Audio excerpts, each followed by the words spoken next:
Assam premier league 2026-ৰ 11 number যিখন match, সেই মেচখন অনুষ্ঠিত হৈছিল বৰাক লেজেণ্ডছ আৰু যোৰহাট ষ্টেডিয়ামছ দলটোৰ মাজত। বৰাক লেজেণ্ডছ দলটোৱে টছত জিকি প্ৰথমে বেটিং কৰাৰ সিদ্ধান্ত গ্ৰহণ কৰে। বৰাক লেজেণ্ডছ দলটোৱে বেটিং কৰিবলৈ লোৱা যি সিদ্ধান্ত, সেই সিদ্ধান্ত তেওঁলোকৰ দুয়োগৰাকী অপেনাৰে সঁচা বুলি প্ৰমাণিত কৰে বা শুদ্ধ বুলি প্ৰমাণিত কৰে। বৰাক লেজেণ্ডছ দলটোৰ হৈ ইনিংছ মুকলি কৰিবলৈ অহা তেওঁলোকৰ প্ৰথমগৰাকী অপেনাৰ বিশাল চাহাই 60টা বলত 71 ৰান কৰি পেভিলিয়নমুখী হয়। বিশাল চাহাই 4টা 6 আৰু 4টা 4ৰ সহায়ত 71 ৰান সংগ্ৰহ কৰিবলৈ সক্ষম হয়। বৰাক লেজেণ্ডছ দলটোৰ আনগৰাকী অপেনাৰ আমান সিঙে 26টা বলত 28 ৰান কৰিবলৈ সক্ষম হয়। আমান সিঙে 2টা 6 আৰু এটা 4ৰ সহায়ত 28 ৰান সংগ্ৰহ কৰিবলৈ সক্ষম হয়। বৰাক লেজেণ্ডছ দলটোৰ আন এগৰাকী বেটাৰ শিৱশংকৰ ৰয়ে 26টা বলত 45 ৰান কৰি আউট হয়। শিৱশংকৰ ৰয়ে 3টা 6 আৰু এটা 4ৰ সহায়ত তেওঁৰ ইনিংছটো খুব ধুনীয়াকৈ সজায়। বৰাক লেজেণ্ডছ দলটোৰ আন এগৰাকী বেটাৰ শ্ৰাৱণ খাউণ্ডে 3টা বলত 4 ৰান কৰি পেভিলিয়নমুখী হয়। আন এগৰাকী বেটাৰ আব্দুল আজিজ কুৰেশ্বীয়ে এটা বলৰ সন্মুখীন হৈ কোনো ৰান নকৰাকৈ নট আউট হৈ থাকে। তাৰ পৰিৱৰ্তে সৌৰভ দে 4টা বলৰ সন্মুখীন হৈ 14 ৰান সংগ্ৰহ কৰি নট আউট হৈ থাকে। বৰাক লেজেণ্ডছ দলটোৱে 20 অভাৰত মুঠ 4টা উইকেট হেৰুৱাই 170 ৰান সংগ্ৰহ কৰিবলৈ সক্ষম হয়। যোৰহাট ষ্টেডিয়ামছ দলটোৰ হৈ তেওঁলোকৰ বোলাৰসকলৰ ভিতৰত বিশাল নেৱাৰে 4 অভাৰত 36 ৰান খৰচ কৰি এটা উইকেট দখল কৰিবলৈ সক্ষম হয়। ৰাজাকুটি নামেৰে 4 অভাৰত 43 ৰান খৰচ কৰি এটা উইকেট দখল কৰিবলৈ সক্ষম হয়। ৰাজদীপ সন্দিকৈয়ে 3 অভাৰত 29 ৰান খৰচ কৰি এটা উইকেট দখল কৰিবলৈ সক্ষম হয়। অভিলেষ গগৈয়ে 2 অভাৰত 11 ৰান খৰচ কৰি এটা উইকেট দখল কৰিবলৈ সক্ষম হয়। বৰাক লেজেণ্ডছ দলটোৱে বান্ধি দিয়া 171 ৰানৰ যি লক্ষ্য, সেই লক্ষ্য অনুসৰণ কৰিবলৈ ফিল্ডত নমা যোৰহাট ষ্টেডিয়ামছ দলটোৰ দুয়োগৰাকী অপেনাৰে দলটোক এক বিস্ফোৰক আৰম্ভণি দিবলৈ সক্ষম হয়।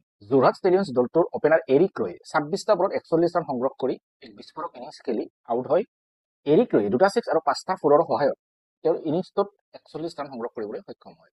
যোৰহাট ষ্টেডিয়ামছ দলটোৰ আনগৰাকী অপেনাৰ তথা দলটোৰ কেপ্টেইন স্বৰূপম পুৰকায়স্থই 58টা বলৰ সন্মুখীন হৈ 99 ৰান সংগ্ৰহ কৰিবলৈ সক্ষম হয়। স্বৰূপম পুৰকায়স্থই নিজৰ ইনিংছটোত 11টা 4 আৰু 4টা 6ৰ সহায়ত 99 ৰান সংগ্ৰহ কৰিবলৈ সক্ষম হয় আৰু তেওঁ মেচখনৰ শেষলৈকে নট আউট হৈ থাকে।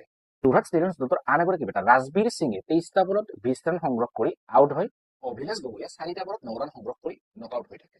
বৰাক লেজেণ্ডছ দলটোৰ হৈ মোহিত ঠাকুৰ আৰু সৌৰভ দে 4 অভাৰত 23 ৰানকৈ খৰচ কৰি এটাকৈ উইকেট দখল কৰিবলৈ সক্ষম হয়।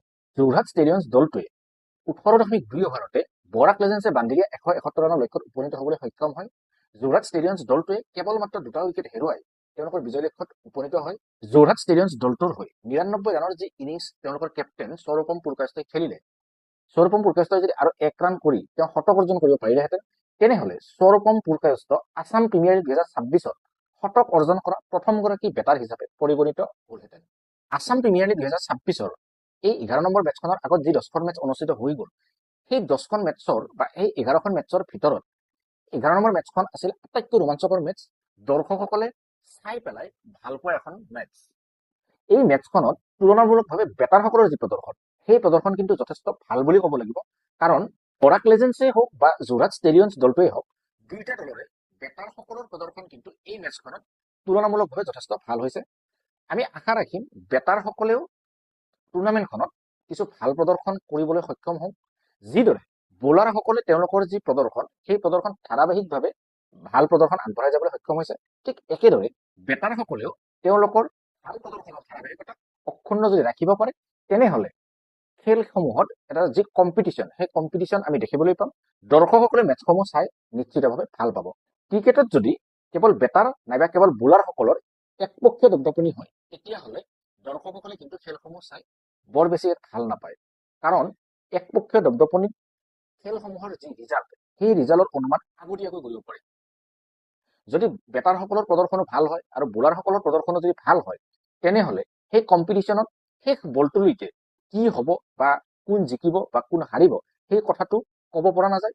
দৰ্শকৰ মনত যথেষ্ট উৎসুকতা থাকে আৰু সেই উৎসুকতাই খেলসমূহত দৰ্শকৰ যি সংখ্যা, সেই সংখ্যা বৃদ্ধি কৰিব। আসাম প্ৰিমিয়াৰ লীগ 2026-ৰ বাকী যিসমূহ মেচ আছে, সেই মেচসমূহৰ আপডেটসমূহ আমি এনেদৰে আপোনালোকৰ ওচৰলৈ লৈ আহিম। আপোনালোকে আমাৰ সৈতে সংযুক্ত হৈ থাকিব।